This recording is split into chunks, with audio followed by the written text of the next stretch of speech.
Support. Gold price crosses rupees 1.5 lakhs per 10 gram for the first time ever in India. International news. The World Economic Forum is taking place in Davos, Switzerland with leaders discussing the global economy, climate change and peace. China has reported a decline in population, raising concerns about future challenges. Iran military announces news for days ceasefire.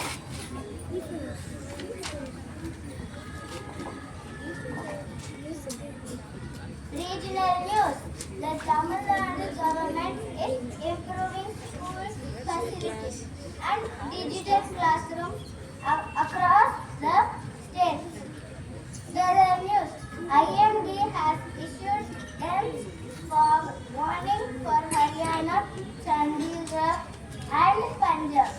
In Chennai, temperature is 23 degrees Celsius. Sport news. Olympic bronze medal in badminton